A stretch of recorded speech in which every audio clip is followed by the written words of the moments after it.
자, 5명의 사사 같이 보셨습니다. 자, 다시 한번 복습하겠습니다. 첫 번째가 온니엘, 다음에 에훗, 다음에 삼갈, 다음에 드보라, 그리고 기드온. 자, 이제 6번째, 7번째 사사는 굉장히 짧게 나오고 있습니다. 사사 돌라, 사사 야일입니다. 근데 별로 한 일도 없는데 이름은 써놨어요. 그렇죠? 굳이 써놓을 필요가 있었을까 싶기도 해요. 아무 이벤트 자체가 없는데 어떻게 생각하세요? 왜 써놨을 것 같으세요? 사사니까. 예, 그렇죠. 또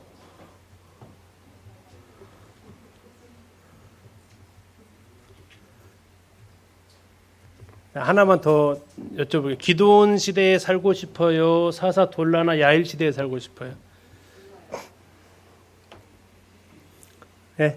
어느 시대에 살고 싶어요? 그 돌라도 이스라엘을 구원했다라는 단어가 일단은 나오고는 있습니다. 그러나 이게 큰 어떤 그 괴롭힘이나 이런 사건은 있지는 않은 것 같습니다. 어쩌면 이 시기는 그 내분이잖아요. 내분. 므낫세 지파에서 일어났던 같은 동족 간의 싸움이었기 때문에 이때는 어쩌면 다른 지파와의 그 의적인 싸움보다는 내적으로 추스를 필요가 더 있지 않았을까 하는 생각을 합니다. 그리고 그 일의 역할을 감당하는 모습이 아니었을까 싶고요. 두 분 합해서 45년간 그들의 역할을 감당합니다. 그리고 아주 그냥 짧게 나옵니다. 짧다고 소중하지 않은 게 아니고 어쩌면 막 이벤트 있어가지고 크게 뭔 전쟁 나고 막 기억에 남는 것도 그 가운데서 지켜주시는 것도 감사하지만 우리가 놓치는 것은 뭐에 대해서 놓치죠? 일상의 평범함의 행복. 예전에 그 소확행 무슨 뭐의 줄임말이에요? 소소하지만 확실한 행복. 근데 그걸 잘 모른다는 거죠. 우리가 코로나 겪어보면서 거기에 대해서 좀 느껴보기는 했습니다. 그냥 이렇게 모여서 예배드리고 말씀 듣고 교제하고 성도들 얼굴 본다라는 것이 뭐 그렇게까지 할까 했는데 거기에 대한 소중함을 느껴보는 건데요. 돌라나 야일 뭐 뒤에 또 나옵니다. 입산, 앱돈 뭐 이런 분들 나오지만 그분들이 특별하게 뭐 이렇게 하고 전쟁에서 이기고 구원하고 그런 사건 자체가 나와 있지 않지만 그분들에게 주어진 시간 동안 평안한 가운데서 돌아보았다라는 것도 굉장히 중요한 부분이다라는 것을 생각을 해보게 됩니다. 그리고 이제 등장하는 사람이 입다입니다. 자, 돌라가 6번째, 야일 7번째, 입다 8번째 사람이 되겠습니다.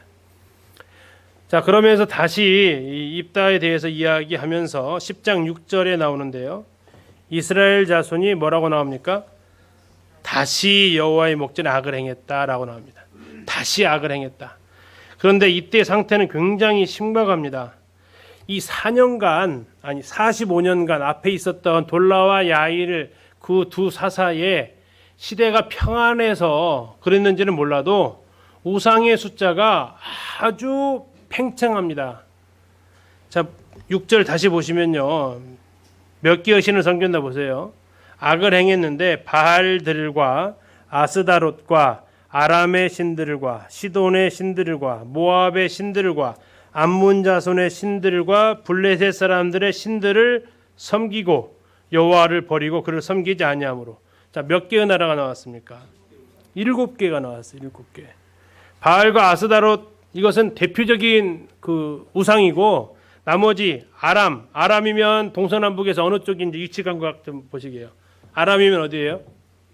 북쪽입니다. 동쪽에 가까운 쪽에 있습니다. 다음에 시돈이면 지중해 쪽입니다. 북서쪽 정도에 위치한 위에 쪽이죠. 그 다음에 모압은요. 동쪽입니다. 암몬도 동쪽이죠. 다음에 블레셋 서쪽. 와, 하나는 빠졌어요. 남쪽은 왜 빠졌을까요? 사람이 안 살아요. 그러면 지금 바알과 아사라들 대표적인 두 신은 당연히 섬겼고 북쪽에 둘, 동쪽에 둘, 서쪽에 하나, 총 7개의 우상을 숭배했다고요. 그러니까 지금 자기랑 접경되어져 있는 데는 다 섬긴 거죠. 종교 백화점이 되어버렸어요. 그런데 딱 누구만 안 섬긴 거예요? 하나님만은 안 섬긴, 하나님을 버렸다고 나와 있습니다. 이게 지금 이스라엘의 상태라는 거죠. 자, 그러면서 그들이 7절에 보니까 블레셋 사람들과 암몬 자손에게 그들을 하나님께서 파십니다. 그때요, 참 죄악이 넘친 곳에 뭐가 넘친다고요? 은혜가 넘쳤어요. 그게 지금 이제 여기 장면에서 나오는 10절 한번 보세요. 10장 10절. 이스라엘 자손이 여호와께 부르짖어 이르되 우리가 우리 하나님을 버리고 바알들을 섬김으로 주께 뭐였다고요? 자, 이 사사기에서의 부르짖음은 두 종류가 있다고 그랬습니다. 첫 번째 부르짖음 뭐라고 그랬죠? 아이고 못 살겠다, 아이고 힘들다라는 거였습니다. 두 번째 부르짖음 뭐라고 했어요? 아이고 잘못했습니다라는 거였어요. 지금 이 장면은 그러면은 첫 번째예요, 두 번째예요? 두 번째예요. 자, 사사기에서 여기가 처음 나와요. 자기의 죄를 인정하고 잘못했다라고 하나님 앞에 회개하는 것은 여기가 처음이에요. 근데 봤더니 진짜 잘못할 만하죠. 7개 주변 모든 나라의 신들을 다 섬기고 있었어요. 죄악이 넘친 곳에 은혜가 넘쳤다는 말이 응하는지는 모르겠지만 그들은 정말 자기들이 겪고 있는 이 어려움이 힘들다라는 것, 그거 이전에 하나님 잘못했습니다, 우리가 주께 범죄하였나이다라고 회개하고 있다는 얘기예요. 그런데 또 재밌는 장면이 무슨 장면이냐면 하나님의 반응이에요. 하나님의 반응. 11절입니다. 여호와께서 이스라엘 자손에게 이르시되 애굽 사람과 아모리 사람과 암몬 자손과 블레셋 사람에게서, 그다음 읽겠습니다. 시작. 너희를 구원하지 아니하였느냐. 자, 과거를 얘기하죠. 13절입니다. 너희가 나를 버리고 다른 신들을 섬기니 그러므로, 다시 시작. 내가 다시는 너희를 구원하지 아니하리라. 하나님 지금 어떻게 반응하십니까? 잘못했다고 했어요. 그런데 하나님 뭐라고 하십니까? 구원 안 해줄 거야. 어떻게 이 장면이 느껴지세요? 지금까지는 어떻게 그들이 하나님 앞에 나왔습니까? 잘못했다고 나오지 않았죠. 아이고 힘들다 나왔어요. 그런데 하나님께서 알아서 구원해 주셨잖아요. 그렇죠? 근데 지금은 무슨 장면이 나왔어요? 하나님 잘못했습니다 나왔어요. 그러면 어떠해야 이게 좀 더 자연스러운 문맥의 흐름 같아요? 그래, 내가 너희 구원해 줄게. 이제 잘못했는지 알았으면 됐어. 내가 구원해 줄게. 근데 하나님 어떻게 하신다고요? 어떻게 하신다고요? 안 해준대요. 이거 어떻게 해석을 하실래요? 왜 안 하신다고 했을까요? 알고 행했고요. 또요. 뭐 정답 나와 있지는 않습니다. 한번 생각을 한번 해보시라고요. 좀 이상하지 않아요? 회개를 안 했을 때는 알아서 고쳐주시던 분이 회개하니까 너무 많아가지고 지은 게 너무 많아서, 예, 또요. 열받으셨어. 아, 하나님 열받으셨어. 예, 하나님 좀 삐지셨어. 혼자 생각을 좀 해봅니다. 왜 그러셨을까? 근데 하나 더 생각해보죠. 정말 하나님이 안 구원해 주고 싶었을까요? 안 구원해 주려고 하신 걸까요? 말은 그렇죠. 그렇죠. 근데 왜 말은 꼭 그렇게 하실까요? 앞으로 계속 그럴 거니까. 왜 그랬을까? 이 하나님 마음을 좀 읽어보자는 얘기예요. 하나님 도대체 왜 그렇게 하셨을까? 자, 그러면 앞에는 왜 그렇게 하나님께서 그냥 구해달라고, 잘못했다고 말도 안 했는데 왜 구해줬을까? 생각을 좀 해보니까 이랬습니다. 첫 번째는, 이건 뭐 정답이 아닙니다. 가서 이제 집에 가서 또 얘기해보세요. 왜 그랬을까? 앞에 있는 장면들에서는 하나님이 그 이상 기대할 수 있는 상황이 아니었던 것 같습니다. 온예레웃 그때 사사들이 나오고 그들이 하나님 앞에 아이고 잘못했습니다라고 말하지도 못할 상태였기 때문에 그 이상을 그들에게 요구한다라는 것은 어쩌면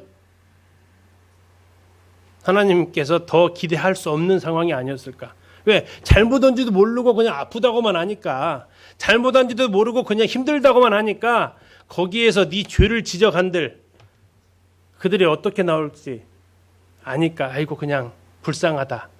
근데 지금 아까 읽어보셨어요. 내가 너희를 그때 구원해 줬잖아. 그랬는데도 네가 나를 버려. 지금 뭐 하냐면 하나님 잘못했어요 했는데 하나님 뭐 하신 거냐면 그 잘못했다고 말하는 그 죄를 지금 다시 한번 찔러버리신 거예요. 잘못했다고 말했는데 거기에 대해서 다시 한번 지적을 하셨어요. 그러면서 얘기하시는 이제 안 구원해 줄 거야. 그러면 하나님이 거기에 대해서 뭘 기대하셨을 거라고 생각하세요? 이 내가 너희를 구원하지 아니하리라라고 말했을 때 하나님 이스라엘 백성이 어떠한 반응을 기대하셨을 것 같으세요? 네, 하나님 정말 잘못했습니다. 그냥 처분에 맡기겠습니다. 그런데 그들이 반응이 이제 어떻게 나오는가 보면 15절입니다. 이스라엘 자손이 여호와께 여쭈되 우리가 범죄하였사오니 주께서 보시기에 좋은 대로 우리에게 행하시려니와. 자, 상태가 지금 어떠했습니까? 예, 하나님께서 어쩌면 기대하셨던 모습일 거예요. 하나님 꼭 잘못했다고 했는데 그게 또 찔러야 돼요? 이렇게 안 하고요. 너 잘못했잖아 하니까 맞습니다. 하나님 정말 제가 잘못했네요. 예, 하나님 뭐 하겠다고. 하나님 보시기에 좋은 대로 하십시오. 처분에 맡기겠습니다. 라고 지금 얘기를 하는 거예요. 처분에 맡기겠습니다. 예, 구원해 주시지 않아도 원망하지 않겠습니다. 우리가 너무나 잘못했습니다. 대신 부탁을 하죠. 하나님 앞에. 뭐라고 부탁합니까? 오직 주께 구하옵나니 오늘 우리를 건져내옵소서. 그러면서 진정한 회개를 16절에서 이제 합니다. 16절 자기 가운데의 이방 신들을 제하여 버리고 여호와를 섬기매. 이방 신들을 제하여 버리고 여호와를 섬기매. 이거 하고요. 10절하고 비교 한번 해보셔야 돼요. 10절은 뭐라 하겠습니까? 바알들을 섬김으로 주께 범죄하였나이다 했어요. 그거 하고 16절 말씀하고 어느 게 진정한 회개입니까? 예, 16절이 진정한 회개죠. 하나님은 어쩌면 그들에게 이야기하시면서 정말 진정한 회개를 그들에게 기대하실 수 있는 상황이었던 것도 같아요. 그전에는 그거 요구했다가는 더 하나님 속상하실 것 같으니까 요구하지도 않으셨을 것 같은데 이 상황은 그들이 정말 하나님 앞에 범죄했다고 하고 그 죄를 다시 지적해도 그냥 하나님 맞습니다. 그냥 달게 받겠습니다. 그런데 구원해 주시면 감사하겠습니다. 그리고 행동으로 옮겨서 신상들을 다 제거하고 하나님을 섬깁니다. 그래서 하나님께서 이스라엘을 권고로 마음에 근심하셔서 이제 구원자를 보내십니다. 우리 사사기 10장 이 부분을 통해서 사사기의 그 모습을 한 번 더 생각해 보면서 하나님의 마음을 한번 보셔야 된다는 얘기죠. 성경에서 제일 중요한 게 하나님 마음 읽는 겁니다. 하나님 도대체 왜 이런 얘기 했을까? 잘못했다고 했는데 왜 구원 안 해준대? 처음에는 그냥 삐쳤나 보다 이렇게 생각할 수도 있겠지. 한 번 더 생각을 한번 해보니까 더 하나님 앞에 감사가 되었습니다. 자, 그리고 나서 등장하는 인물이 이제 입다입니다. 입다. 자, 입다는 아비멜렉에 비하면 조금 더 안 좋은 상황입니다. 아비멜렉은 첩이죠. 근데 입다는 누굽니까? 기생의 아들입니다. 기생의 아들. 몸파는 여인의 아들로 태어납니다. 그런데 인정을 못 받으니까 이복 형들의 배다른 형들에 의해서 아마 본처 소생들이겠죠. 엄마와 함께 쫓겨납니다. 그리고 돕당에 거합니다. 그리고 그 주변에 비슷한 아이들이 다 몰려듭니다. 다윗을 연상케 하는 장면이기도 하고 하는데 어쨌든 하나님께서 입다를 들어서 이제 사용하시게 됩니다. 자, 입다가 이렇게 세력이 커지니까 이제 사람들에게 영향력이 있게 소문이 더 났겠죠. 그리고 그때 이제 암몬 자손이 다시 이쪽 길르앗 땅, 요단강 동편입니다. 여기를 공격을 해오게 되고 이때 길르앗의 장로들이 입다를 찾아갑니다. 그리고 우리를 좀 구원해 달라고 합니다. 입다가 여기서 다시 딜을 합니다. 그 정도 가지고는 안 움직이지 내가 우두머리 두게 해주면 혹시 모르겠다. 그러니까 장로들이 얘기합니다. 예, 머리로 세워주겠습니다. 당신 우두머리로 세워주겠습니다. 하니까 이제 입다가 오케이 그러면 내가 싸우겠다 하면서 입다가 암몬왕한테 너희들이 왜 쳐들어왔냐? 너희들이 쳐들어온 것은 잘못된 것이다 라고 이렇게 이야기를 하게 됩니다.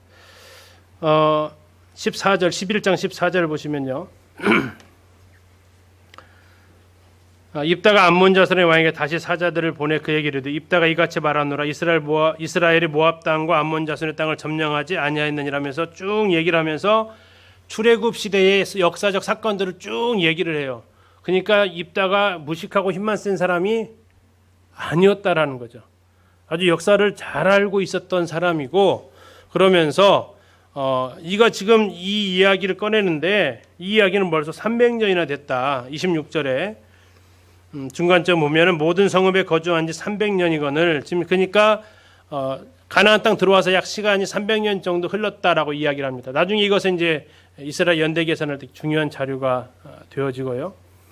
그러면서 이제 너희들은 공격을 전쟁을 선포를 하게 됩니다. 자, 전쟁을 하러 나가는데 괜한 일을 하죠. 무슨 일을 합니까?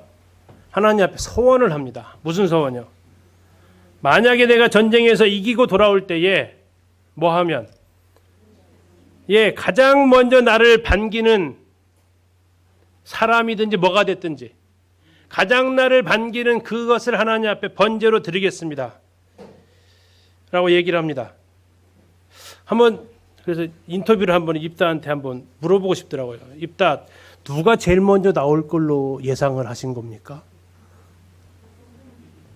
물어보고 싶더라고요. 누가 나올 걸 기대하시면서 번제로 드릴 생각을 하셨습니까? 혹시 부인입니까? 사이가 안 좋으셨습니까? 그럴 수도 있어요. 상상을 잘했나요? 저희 누구를 기대했을까? 그러면서 한 번 더 생각해 봤어요. 만약에 내가 했다. 전쟁에 이기고 들어와서 집을 현관문을 열었다. 누가 제일 먼저 튀어나올까? 그를 하나님 앞에 번제물로 드리겠습니다. 한다면 누가 먼저 번제물로 드려질까? 뭣도 모르고 뭐 쓰고 있는 애인데요.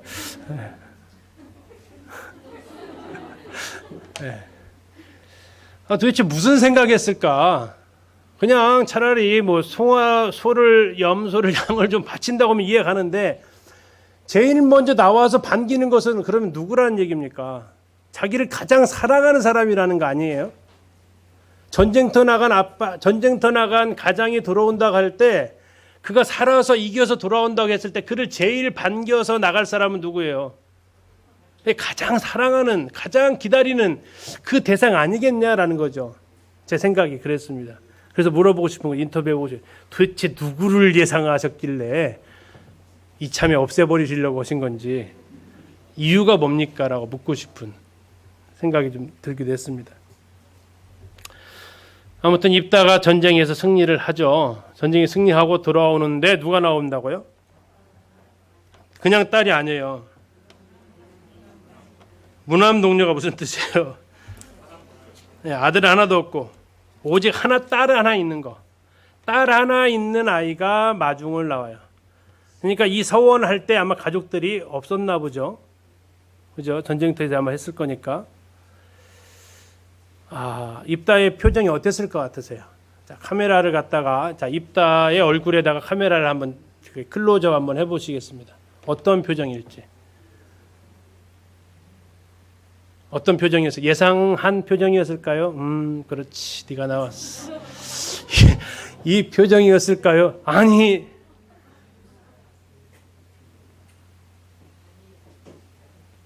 어떤 표정이었을까? 지금 전쟁에서 이기고 왔으니까 얼마나 지금 얼굴이 어땠을 것 같으세요? 그러다가 탁 문 앞에서 딸이 탁 튀어나오는데 그 상황에서 자기의 이 표정은 어땠을까를 좀 생각을 좀 해봅니다. 어땠을까요? 그러니까 이제 이 성경을 좀 더 드라마처럼 보시라고요. 어떤 상황이었을까? 어떤 마음이었을까? 자, 이 딸 입장도 한번 생각해 보죠. 얼마나 반겨서 아빠한테 달려갔을 것 같으세요? 근데 아빠의 표정은 어때요? 자기가 달려오는데 와 아빠 이겼어요 하면서 왔는데 아빠의 표정은 어때요? 막 기쁘게 아들 안아줄 것 같아요? 적어도 무남동녀라고 성경이 표현했을 정도면 그렇게 안아주진 않았을 것 같아요. 아마 딸이 물었겠죠. 아빠 왜 그래? 아빠 무슨 일이야? 했겠죠. 그러면 입다가 이야기를 또 했을 거 아닙니까? 그 자식한테 그 말을 어떻게 꺼냈을까? 그 시작을 어떻게 했을까? 자, 입다의 딸은 아버지한테 이야기를 합니다. 아빠 괜찮아요. 대신 시간을 좀 주세요. 제 동료들하고 같이 아버지 시간을 좀 주세요. 자, 그렇게 하면서 이 입다의 딸은 36절입니다. 11장 36절. 딸이 그에게 이르되 나의 아버지여 아버지께서 여호와를 향하여 입을 여셨으니 아버지의 입에서 낸 말씀대로 내게 행하소서. 이는 여호와께서 아버지를 위하여 아버지의 대적 암몬 자손에게 원수를 갚으셨음이니이다. 또 그의 아버지에게 이르되 이 일만 내게 허락하사 나를 2달만 버려두소서. 내가 내 여자친구들과 산에 가서 나의 처녀로 죽음을 인하여 애곡하겠나이다. 이 딸 모습은 어떤 것 같아요? 철부지 아니죠. 굉장히 성숙하죠. 하나님에 대한 신앙도 두텁고요. 아버지를 생각하는 그 마음도 더 커요. 이 이야기를 딸한테 들었을 때 입다는 어땠을 것 같으세요?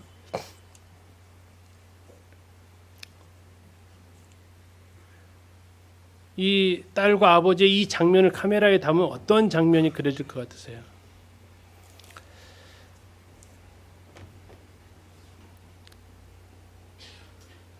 아마 상상하시겠지만 입다의 두 눈에서는 눈물이 하염없이 흐르지 않았을까 싶습니다. 아마 입다의 딸도 웃으면서 얘기는 못했을 것 같고요. 상상을 한번 해보시죠. 그리고 처녀로 죽습니다. 성경학자들 얘기합니다. 처녀로 죽었다라는 게 무슨 의미일까? 이제 2달 끝나고 번제로 드려졌다라는 의견이 하나 있고요. 평생 처녀로 살았다라는 의견도 하나 있습니다. 평생 처녀로 살았다는 의견은 완곡 재발 기대에 좀 가깝습니다. 어쩌면.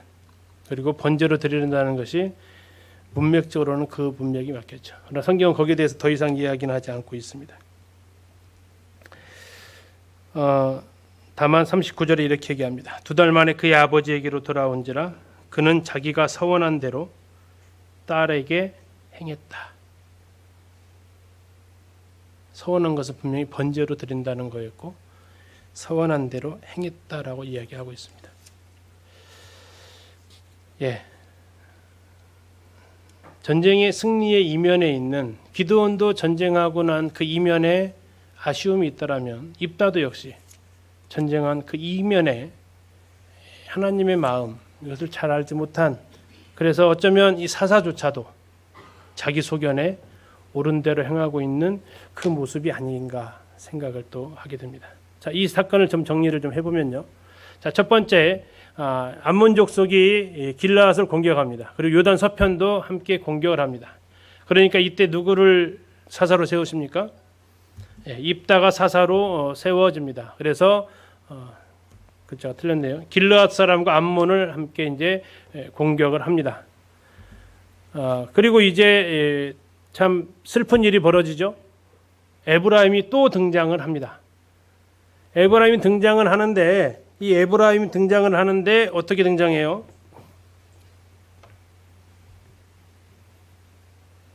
기드온 때는 재미를 좀 봤습니다. 막 끝물 포도주만은 만물보다 더 낫다는 표현을 들었어요. 그런데 이 입다는 그게 안 통합니다. 그래서 이 전쟁에서 어떻게 합니까? 이 에브라임이 요단강 나루터에서 죽임을 당합니다. 그것이 이제 12장 1절에 실제에 나오죠. 자, 슈폴렛이라고 발음을 해보라고 합니다. 뜻은 강이니까 그냥 앞에 서가지고 슈폴렛 해봐 했으면 그건 제대로 이게 싸우자는 얘기죠. 그냥 자 물이 강이 흐르네 하면서 그 발을 이렇게 얘기를 하게끔 유도를 한 것 같습니다. 그런데 슈폴렛이라고 발음하지 못하고 뭐라고 한다고요? 슈폴렛이다라고 합니다. 한번 드시는 거 한번 해보실래요? 슈볼렛? 몇 분은 좀 위험하신 것 같은데. 예, 이때 시볼렛이라고 발음하면 어떻게 됐다고요? 죽습니다. 자, 이것은 무슨 차이, 왜 이런 테스트를 했을까요? 이미 길르앗 사람들은 요단 동편 사람들이에요. 에브라임 사람은요, 요단 서편 사람이에요. 그런데 이 시간이 한 300년 지나다 보니까 양쪽에 있는 발음이 어떻다고요? 달라져 버렸어요. 양쪽이 발음이 달라졌다는 얘기는 서로 교류를 하는 것 자체도 많이 안 했다라는 얘기죠.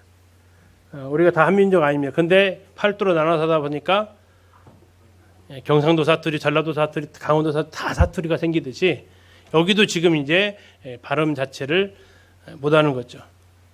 어린이 캠프에서 전국 캠프에서 아주 재밌었던 사건, 지금도 안 잊혀지는 사건, 아이들끼리 하면서 야 우리 싸우자, 야 뭘 뭘 사와? 아니요, 우리 싸우자고요. 아 싸우자. 네, 살 이거 잘 발음 못 한다고 그러잖아요. 그래서 여기서 아마 이제 호남과 영남 경기에서 이렇게 했겠죠. 쌀 해봐 그러면 이제 살고 죽고. 자, 아무튼 이렇게 해서 이 입다의 이 상황은 슬픈 두 가지의 역사를 남깁니다. 하나는 딸을, 또 하나는 같은 동족을. 이 사사기가 뒤로 갈수록 점점 더 이렇게 좀 암울해져가는 모습을 볼 수 있습니다. 자, 그리고 나서 이어지는 9번째, 10번째, 11번째 사사들이 등장합니다. 입산, 엘론, 압돈. 자, 역시 입산, 엘론, 압돈도 특별한 일이 없습니다. 근데 아까 아비멜렉 이후에 내부 전쟁이 일어나고 나서 무슨 일이 있었다고 했죠? 사사들이 그 내부의 분열을 수습하는 활동들을 한 것 같다면 여기도 마찬가지. 지금 에브라임과 므낫세가 또 다퉜잖아요. 그러면서 다시 입산, 엘론, 압돈은 또 내부의 그런 결속을 위해서 그런 활동들을 하지 않았나 이렇게 생각을 합니다. 이제 오늘 마지막 삼손하고 마치겠습니다. 삼손 몇 번째 사사입니까? 12번째 사사입니다. 사사기에 나오는 마지막 사사죠. 잠시 영화 예고편 하나 좀 보시겠습니다. 2018년도에 나온 영화입니다.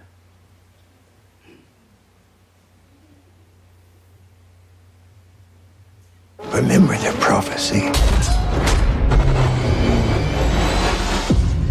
Samson, chosen by the living God to be his hand of vengeance.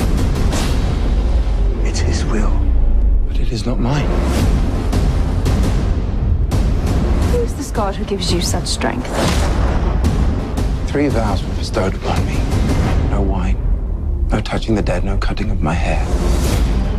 There are whispers of a Hebrew with great strength. It is a story for slaves, nothing more. I want you to investigate this. You find me the secret of his power. My Delilah. Well, if you wanted to fight, you should have brought more men. I want him dead.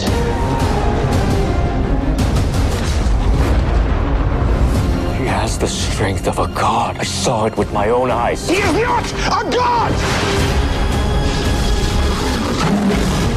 Samson, the Philistines are upon you. My strength is now your strength. What would you have me do?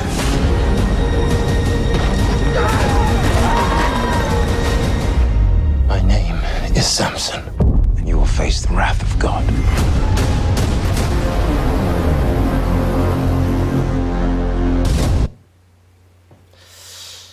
예, 뭐 재밌어 보이세요?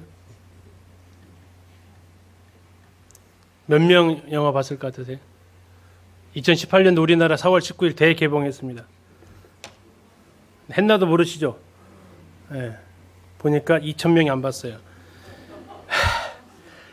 좀 민망하더라고요. 1,900 몇 명이 봤어요. 1,900 몇 명이. 너무 안 본다. 기독교 영화 너무 안 본다 싶었는데 굉장히 삼손을 영웅으로 그려놨습니다. 우리 성경은 보통 이제 좀 약간 바람둥이 비슷한 좀 문제아인 듯한 모습인데 여기서는 굉장히 영웅으로 그려놨더라고요. 아무튼 삼손, 뭐 크리스마스 때 단골로 나왔던 삼손과 드릴라가 영어 뭐 많이 아실 겁니다. 지금 이제 이 지파들의 싸움을 그 사사기 쭉 흐름을 보면 마지막 삼손은 지파의 전쟁도 아니고요. 연합 전쟁은 더군다나 아니고요.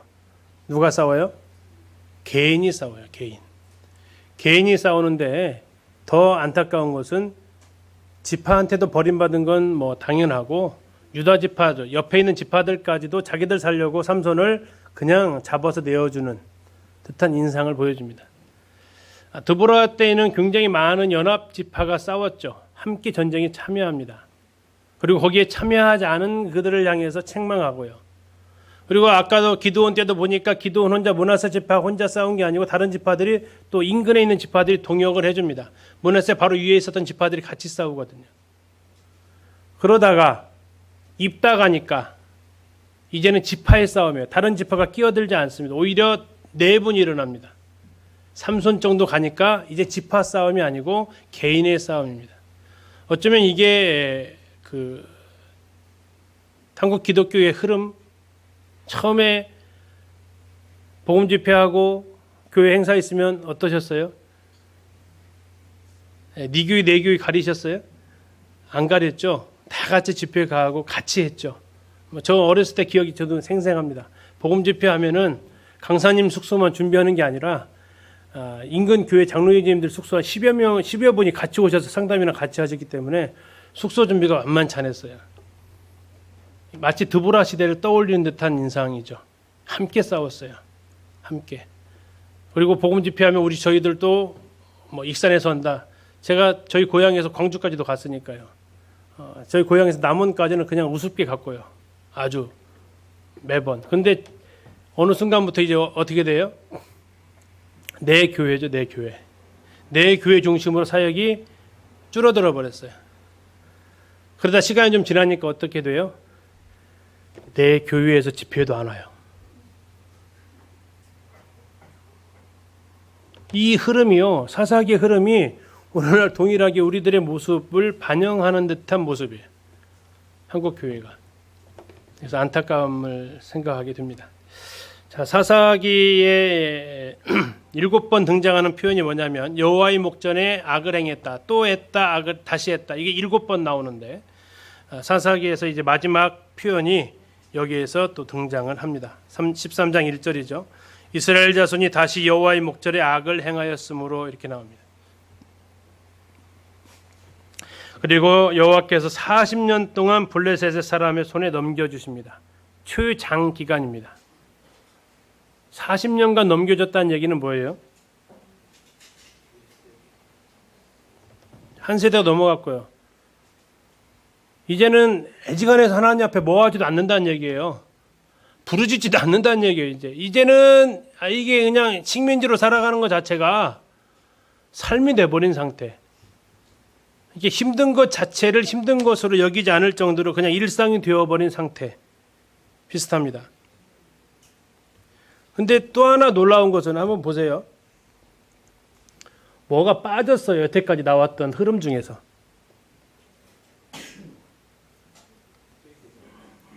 회개, 부르짖음, 네, 없어요.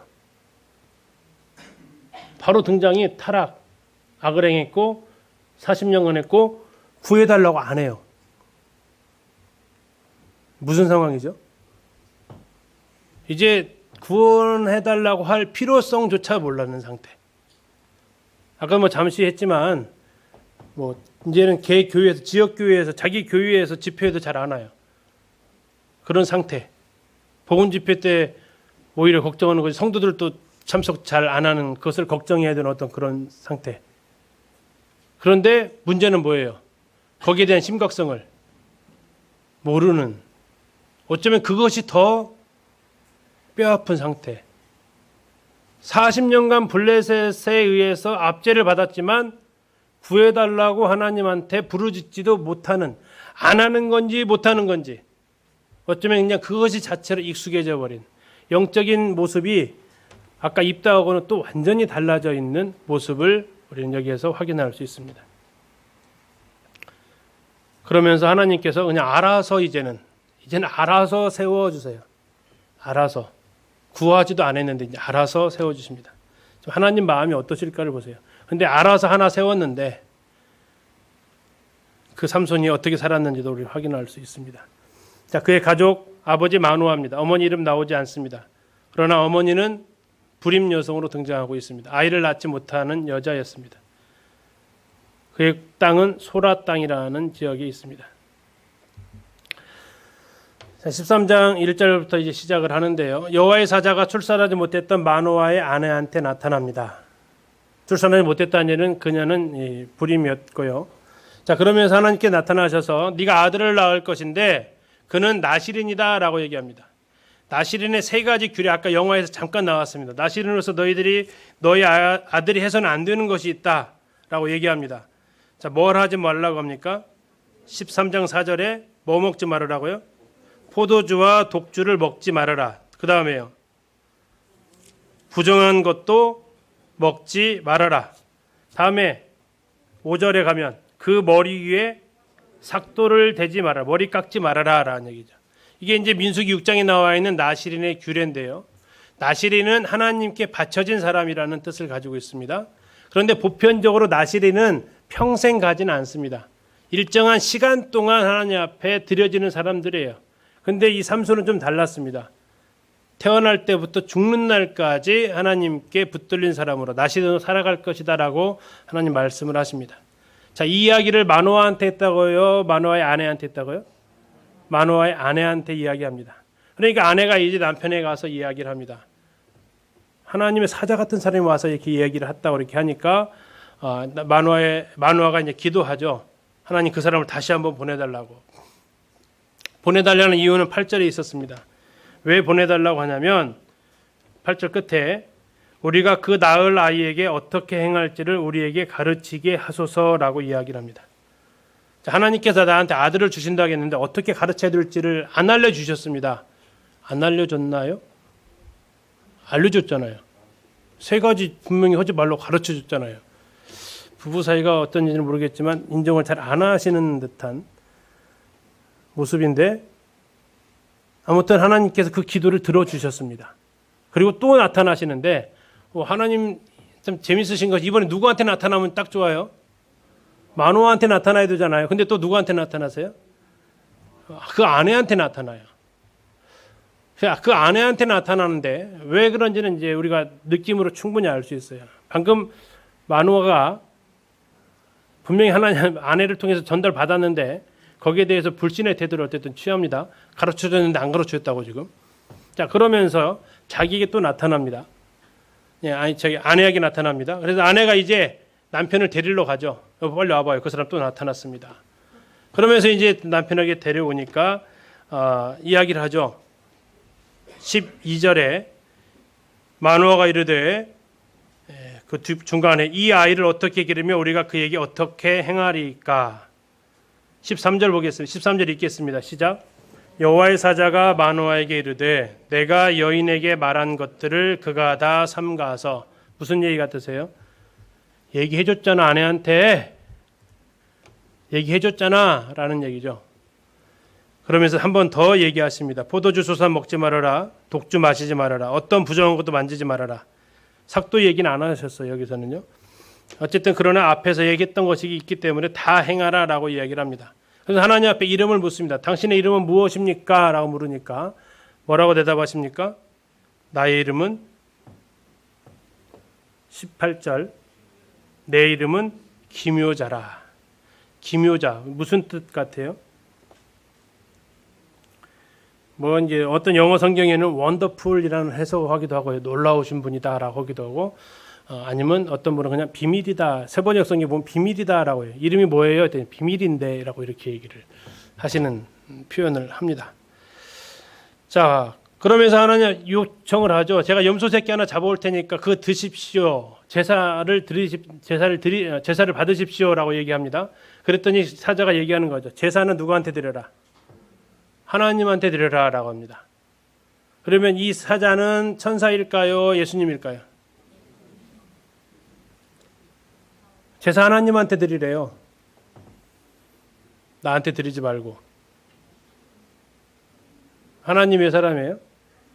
자, 제사 안 받으면 사람이라 그냥 천사라고 그랬죠. 제사 받으면 하나님이라 할 거예요. 그럼 하나님의 사람이 저기 천사예요.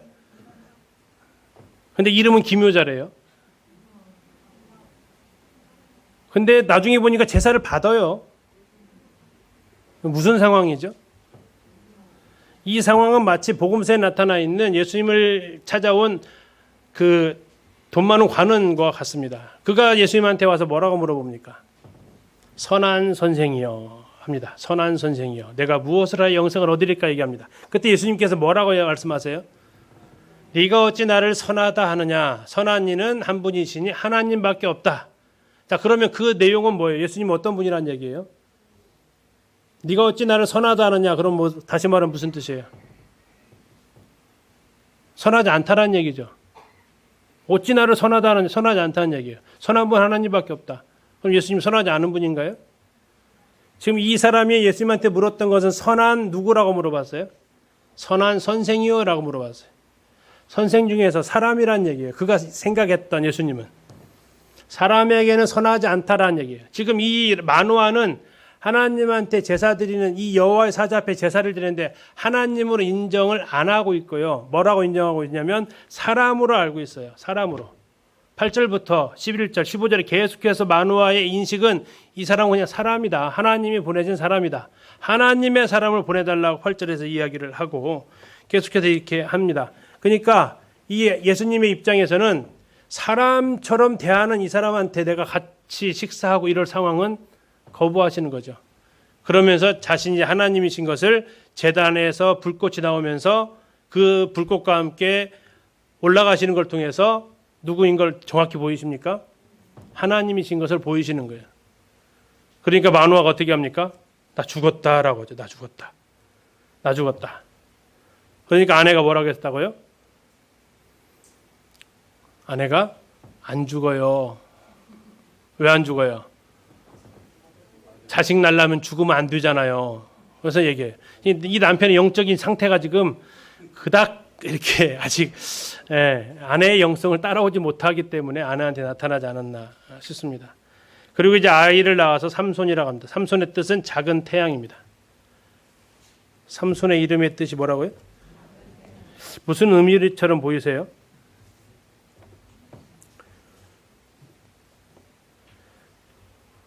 이쪽 지역이 태양신 숭배 쪽이에요.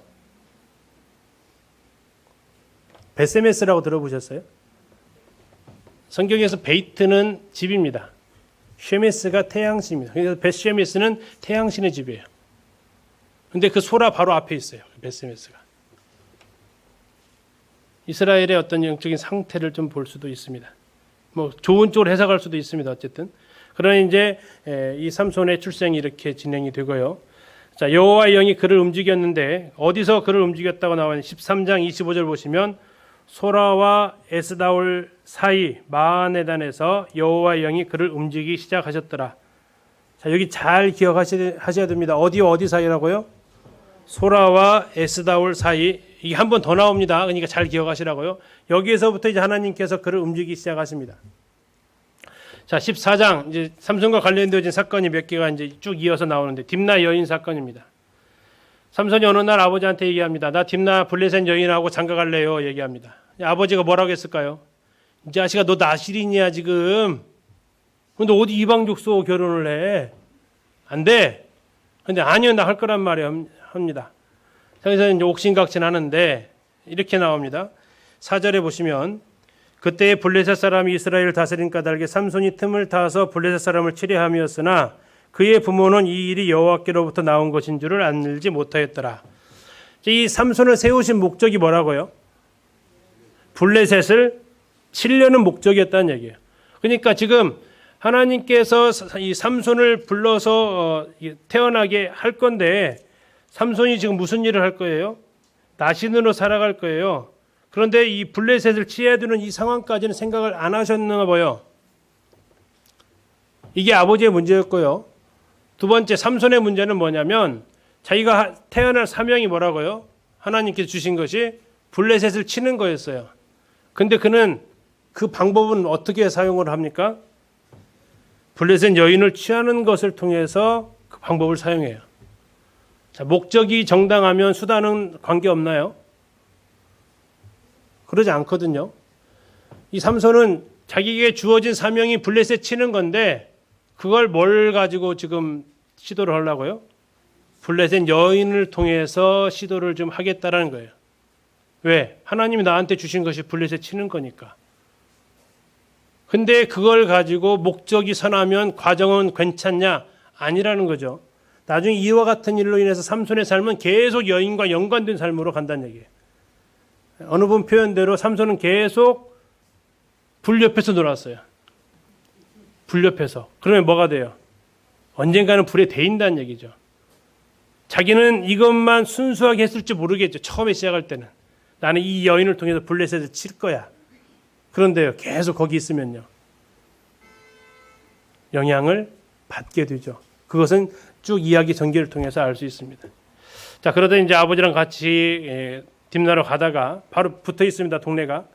가서 이제 사자를 만난 사자를 죽이고 어린 사자 죽이고 다시 이제 딥나로 돌아오다가 사자 죽었는데 거기에서 벌들이 벌꿀을 생산하고 있었습니다. 그래서 또 먹었더니 어주 맛있어서 부모님한테도 줍니다. 자, 아까 하지 말아야 될 세 번째 중에서 몇 번째 어긴 거죠? 두 번째 어겼습니다. 두 번째. 뭐였습니까? 부정한 것 만지지 말아라.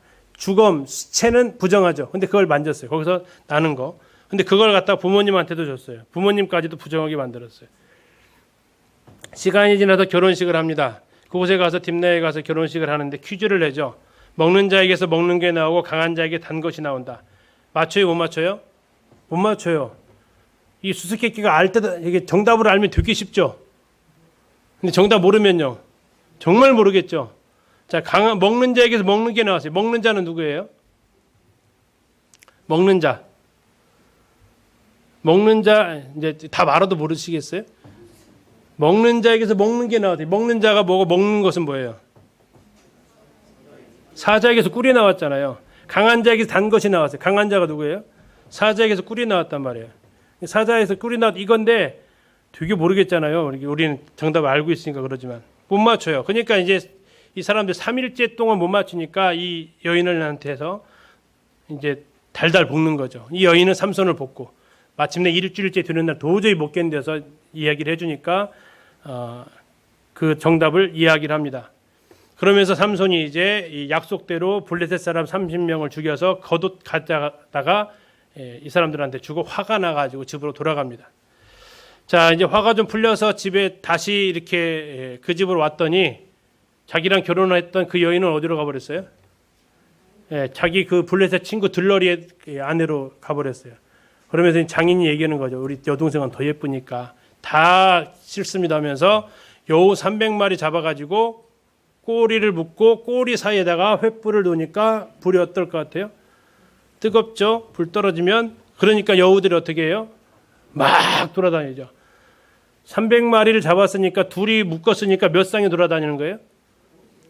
150쌍이 돌아다닙니다. 이따가 이제 딥나가 어떻게 생겼나 한번 볼 거예요.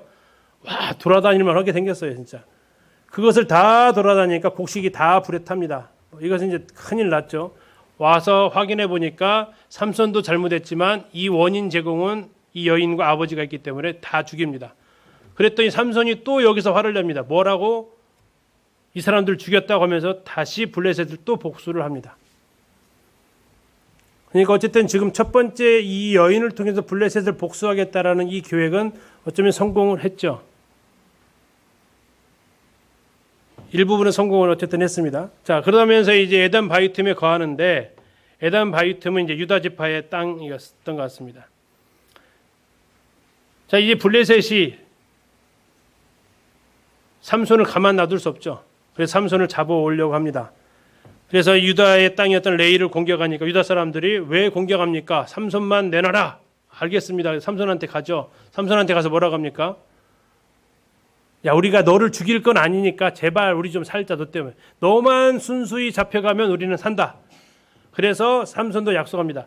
너희들 손으로 나를 치지만 않겠다 약속을 해라 해서 약속을 서로 맺고 삼손이 블레셋한테 잡혀갑니다.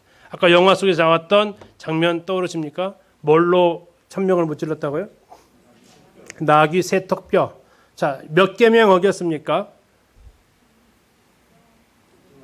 2계명 어겼습니다. 자, 나귀의 세 턱뼈면은 살아있는 거예요, 죽어있는 거예요, 턱뼈는? 죽어있는 거잖아요. 설마 살아있는 거 죽여가지고 턱뼈 빼가지고 하진 않았을 거 아니에요. 죽어있는 걸 또 만졌어요. 그래가지고 또 1000명을 죽입니다. 그리고 이제 거기에서 목마르다 가면서 에낙고레라는 샘 이야기를 합니다. 지금 계속 하나님을 어겨가고 있고요. 이제 삼손이 이번에는 이제 가사라는 블레셋 땅으로 갑니다. 블레셋 5 성읍으로 가사로 가서 거기서 또 기생한테 포위됩니다. 시간이 지나가기를 기다렸다가 잡으려고 했는데 그거 오는 줄 알고 성문을 메고 헤브론 앞 산까지 올라갑니다. 이게 헤브론까지 가는 길이 한 60km 됩니다. 근데 편히 가시지. 그죠? 편히 가셔도 되는데 뭘 메고 갔어요? 성문, 무게가 얼마나 될까요? 성문을 메고 가세요. 예, 뭐 이 사건도 나오고 지금 계속 여인과 연관됩니다. 그리고 잘 아시는 삼손과 들릴라 이야기 나옵니다. 자, 이 들릴라는 소래골짜기입니다. 이 삼손의 고향과 아주 가까운 곳에 위치하고 있고요. 뭐 잘 아시죠? 이 영화 속에 있는 장면이라서 이 들릴라를 통해서 블레셋 족속은 삼손을 죽이려고 계획을 합니다. 그러면서 들릴라한테 은 1100개씩 5묶음 주면서 비밀을 캐내라. 힘의 근원이 어딘지. 그래서 삼손을 이제 들릴라가 자꾸 설득을 하죠. 그랬더니 삼손이 비밀을 서서히 붑니다. 새 활줄 7개. 예전 성경에서는 푸른 덩굴 7개라고 그랬어요. 근데 요 개정에서는 새 활줄로 나옵니다. 그랬더 안 되니까 이번에 새 밧줄로 하면 될 걸 또 안 되니까 이번에는 배틀을 짜가지고 거기다가 나한테 하면은 될 걸 다 안 돼요. 근데 성경에 기록되어진 이 표현을 좀 자세히 보니까 새 활줄 7은 뭐처럼 끊어졌다고요? 불탄 삼실을 끊듯이 끊어져요. 이거 끊기 쉬워요, 어려워요? 불탄 삼실. 아주 쉽죠. 이건 후 불어도 돼요. 근데 두 번째는요. 실을 끊듯이, 실 끊는 건요. 삼실 끊는 거하고 약간 어렵죠. 다음에 머리 7가닥을 배틀로 짰어요. 이게 그 날실로 이렇게 됐다면 삼손 머리카락을 이제 씨실로 옆으로 갔겠죠. 7가닥 이렇게 갔겠죠. 그랬어요. 근데 어떻게 됐어요? 이제 끊어내지 못하고 빼냈어요. 이제 힘이 점점점 어떻게 되고 있다는 것을 좀 느끼시라고요. 예. 그러고도 마지막에는 이제 7가닥을 밀어버립니다. 그리고 삼손은 붙잡히게 되고 눈을 빼앗기고 맷돌을 돌리는. 그런데 은혜가 뭡니까? 삼손의 머리가 자라기 시작했다. 저기 이제 나사렛 빌리지에 가서 보는데 이걸 보여드린 이유는 이게 배틀이라는 얘기죠. 이게 지금 무슨 실이라고요? 이게 날실입니다. 세로줄. 삼손의 머리가 지금 이렇게 보이셔야 돼. 7가닥 이렇게. 나사렛 빌리지에 계신 여자분인데 이게 우리 모임 자매님이세요.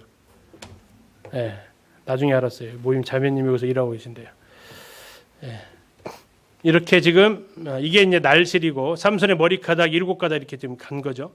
자, 이렇게 해서 이제 삼손이 되는데 결국 삼손은 블레셋한테 잡혀가게 되고 축제를 벌입니다. 삼손 잡아왔으니까.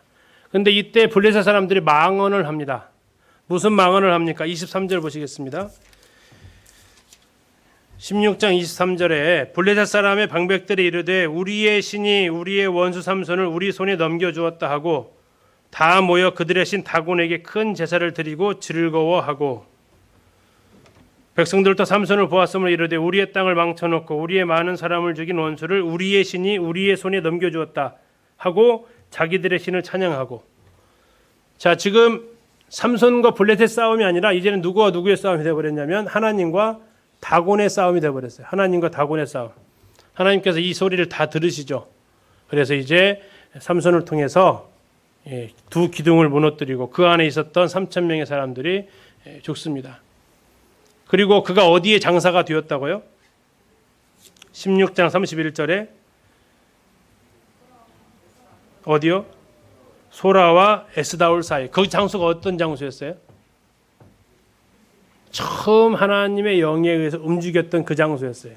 그리고 그 장소에 그가 묻히게 됩니다. 삼손의 삶을 통해서 생각해 볼 수 있는 것, 그는 하나님의 뜻을 이룬다라는 목적 아래 죄와 장난을 합니다. 나시론으로서의 그 거룩을 놓쳐버립니다. 결국 능력이 서서히 줄어들어갑니다. 아까 그 머리 그 장면을 생각하시라고 그랬습니다. 그리고 마침내 파멸하게 됩니다. 자, 삼손의 고향인데 지도가 사진이 약간 바뀌었습니다. 이번에 갔더니 다시 정정을 해주시더라고요. 지금 책에 있는 사진과 좀 다를 겁니다. 자, 소라가 어디냐면 이쪽에 있습니다. 이쪽에 지금 장면으로 보시면 이 나무처럼 이렇게 되어져 있는 여기가 지금 어디냐면 우리 아까 나왔던 소라와 에스다올 사이입니다. 여기 이제 마노아의 그 무덤이 있고요. 삼손 같이 있습니다. 현재 이정표도 소라입니다. 야, 이게 3,000년 넘었는데요. 지명이 안 바뀌었어요. 여전히 소라입니다. 이따가 볼게요. 시간이 없어서. 다음에 이것은 이제 딥나 여인입니다. 자, 여우 300마리 찾으셔야 돼요. 여우 300마리 찾으셨어요? 자, 얼마나 이 넓은 땅인지를 한번 보셔서 이 속에서 여우 300마리가 휘젓고 다녔다. 꼬리에다가 횃불 들고 그래가지고 곡식을 전부 다 태워버리는데, 자, 소리 좀 켜주세요. 딥나 마을에서 지금 올라오는 겁니다. 텔이죠. 이렇게 언덕처럼 올라와 있습니다. 지금 더 파야 되는데 덜 팠어요. 발굴을 더 해야 됩니다. 높이를 좀 느낄 수 있죠. 주변 영통만 좀 느끼겠습니다. 이게 딥나 주변에 있는 소래 골짜기입니다. 골짜기 같아요?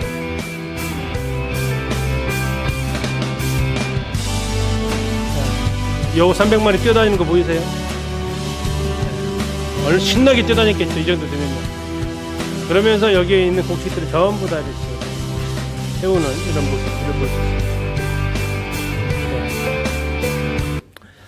있습니다. 농경지가 이렇게 펼쳐져 있습니다. 자, 이렇게 해서 이제 삼손의 고향인 소라 그리고 딥나 여기서 여기까지 같은 동네입니다. 같은 동네. 그리고 이 골짜기가 소렉 골짜기. 그리고 지금 여기 사진 찍은 곳이 벳세메스가 되겠습니다. 다 같이 이렇게 묶여져 있습니다. 지도만 보고 마칠게요. 자, 첫 번째 소렉 골짜기 일어났던 사건, 블레셋 사람 30명 죽입니다. 수수께끼로 이렇게 죽였고요. 다음에 거기에 대한 복수하기 위해서 여우 꼬리에다 불을 붙여서 밭을 다 태웁니다. 300마리에다가. 가사의 여인 놀러 갔다가 새벽에 성문 들고 헤브론까지 올라가는데 한 60km 됩니다. 다음에 소렉 골짜기에 들리려고 다시 고향으로 돌아와서 사랑에 빠지다가 결국 이게 무슨 신이에요? 다곤 신전에서 사람들 죽이고 이렇게 마무리가 됩니다. 하나님께 부름 받았지만 나시린으로, 그러나 그가 성별, 거룩, 분리된 삶을 놓쳤을 때 능력이 빠져나가고 결국 패망하는 모습을 보면서 우리가 또 교훈을 받게 됩니다. 기도하시고 오늘 모두 같이 들어가겠습니다. 기도해 주시면 감사하겠습니다.